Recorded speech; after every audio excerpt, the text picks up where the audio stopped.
पीने की चीजों के दाम आसमान पर पहुंच गए हैं और चीनी लोगों को चढ़ा रही है। ऐसे में महंगाई से करा रहे लोगों को देश के कृषि मंत्री का बेहद टका सा जवाब मिल रहा है।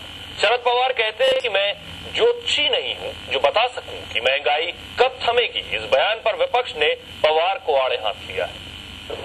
मैं तो कोई ज्योतिषी नहीं हूँ, मैं तो कोई ज्योतिषी नहीं हूँ, मैं तो कोई ज्योतिषी नहीं हूँ। सबसे ज्यादा समस्या दो चीज की थी, एक चीनी एंड पल्सेस, और दोनों की देश में कमियां है और चीनी का कुछ न कुछ रास्ता निकलने के लिए कोशिश हो रही है। एक है कि इंटरनेशनल मार्केट में चीनी नहीं है, वहीं रेट बहुत ऊपर गए हैं और इसका असर कुछ न कुछ होगा यहाँ। रॉ शुगर लाने के बाद इसके ऊपर प्रोसेस करनी पड़ती है।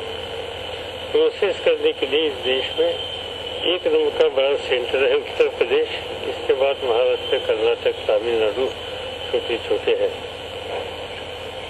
बाकी जगह पर प्रोसेस का काम चालू है, मगर जो चीनी उत्तर प्रदेश के इंडस्ट्री ने लाई है रॉ शुगर, वो कांगड़ा में पड़ी है पिछले 2 महीने से, क्योंकि उत्तर प्रदेश में उनको प्रोसेस करने के लिए इजाजत मिल नहीं रही।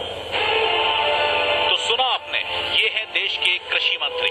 इनका ये अंदाज तब सामने आया जब इनसे पूछा गया कि महंगाई कब खत्म होगी। पवार साहब को अब नहीं पता है कि चीनी के दाम कब कम होंगे। उन्हें नहीं पता कि दालों में लगी आग कब बुझेगी। वो नहीं जानते कि गरीब अपना पूरा पेट कब भर पाएंगे।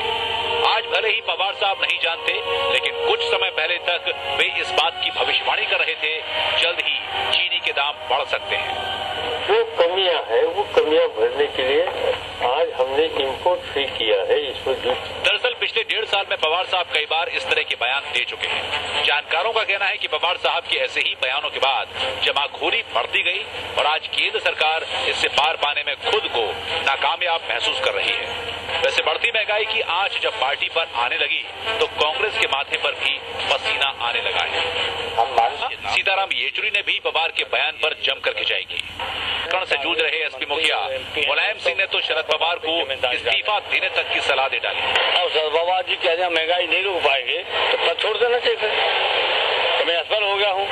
ये जरूरी है लोकतंत्र में, अगर कोई भी कामयाब नहीं होता है और जनता के हितों के लिए काम करने में अक्षम अपने को साबित हो जाता है, खुद कहता है, तो वे पद रहने की जरूरत ही नहीं। साफ है कि महंगाई को लेकर विपक्षी दल अब सरकार को घेरने लगे। ऐसे में अब भी अगर केंद्र सरकार लोगों को राहत दे पाने में नाकाम साबित हुई तो कांग्रेस को इसका खामियाजा उठाना पड़ेगा। इटावा में शीर्षक दुबे, अश्विनी त्रिपाठी और चंदन झा के साथ प्रदीप त्रिपाठी, P7 न्यूज, दिल्ली। शरद पवार से जब पूछा गया कि चीनी के दाम कब कम होंगे तो उन्होंने कहा मैं कोई ज्योतिषी नहीं, लेकिन अक्सर उनके बयान आते हैं कि दाम कब और कितने बढ़ेंगे, इसमें उनकी ज्योतिष विद्या बखूबी काम आती है। बढ़ते आगे रुचि